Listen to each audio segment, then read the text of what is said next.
Alright, so let's kick this off with the Samsung Galaxy J7. Now this is an excellent option. If you're coming from like a Samsung Galaxy Core Prime or Grand Prime, I would definitely recommend the Samsung Galaxy J7. I mean, it has a really nice look to it, a really nice form factor, and honestly feels excellent in the hand. So you can't go wrong with the J7.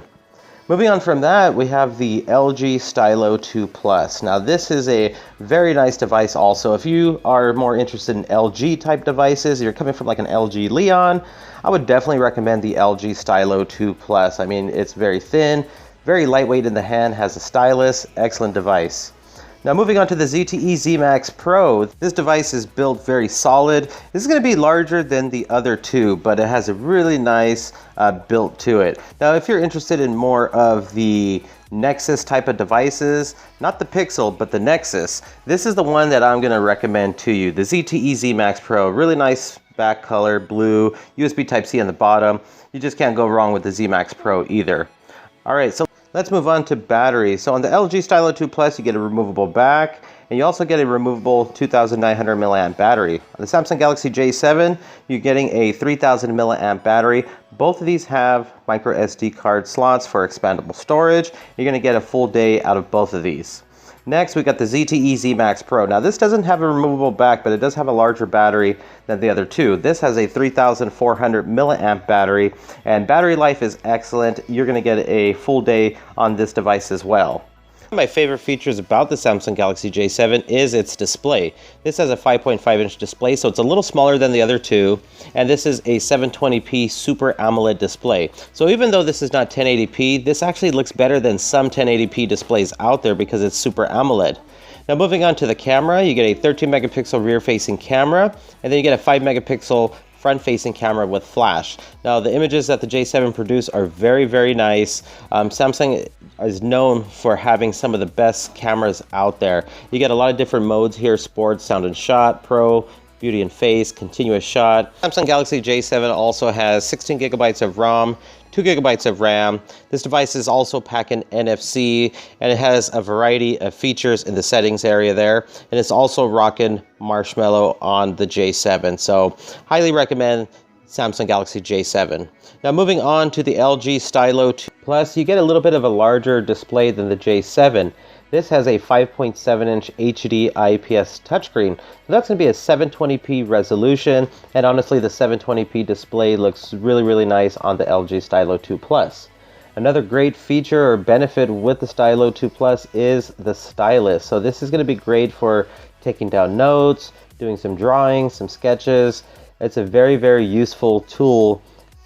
Now this device also has a 5 megapixel front-facing camera and a 13 megapixel autofocus rear camera with LED flash. It also has a 1.4 gigahertz octa-core processor.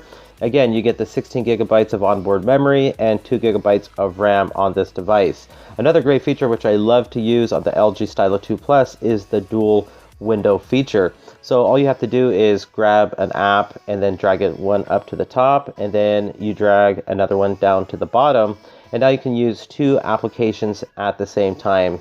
So a very, very useful tool. I mean, for multitasking, this is an excellent device. I'll pull down the status bar there. You can kind of take a look at how it looks here, and you got NFC and a variety of options on this device. File sharing, Android Beam.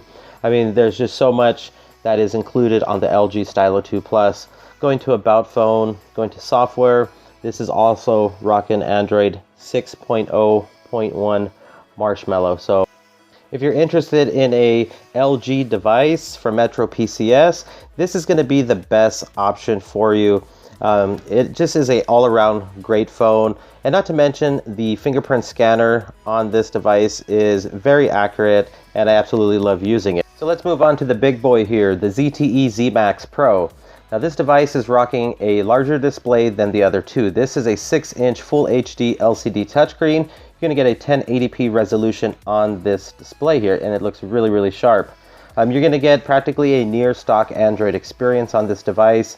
This also has a 13 megapixel rear-facing camera with LED flash and digital image stabilizer. You got a whole lot of great features here, manual controls, time-lapse slow motion, and this also has a 5 megapixel front-facing camera.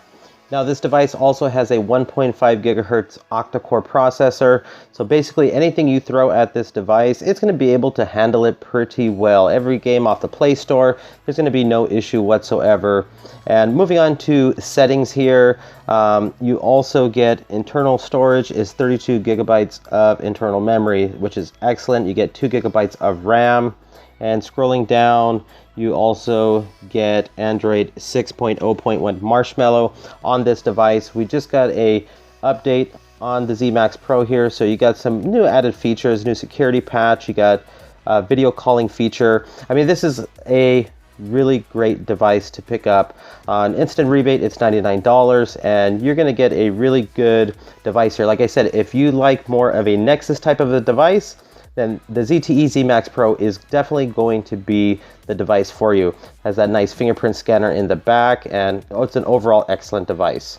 So those are honestly the best 3 devices that you can pick up right now at Metro PCS. I mean, they're gonna offer you the most bang for your buck. You're gonna get a lot of great features on all 3 of these devices. So I always get asked this question, you know, which device should I pick? Which device should I purchase? And I always say it's between these 3 devices, the J7, the LG Stylo 2 Plus, and the ZTE Zmax Pro. They're all 3 great devices, and they all offer some great features that make them great. So no matter which device you decide to pick, you should know you are picking a great device when it comes to these 3 specific devices. Well, everybody, hopefully you enjoyed this. If you did, hit that thumbs up button. And once again, thanks for watching, thanks for subscribing, and I'll talk to you on the next one.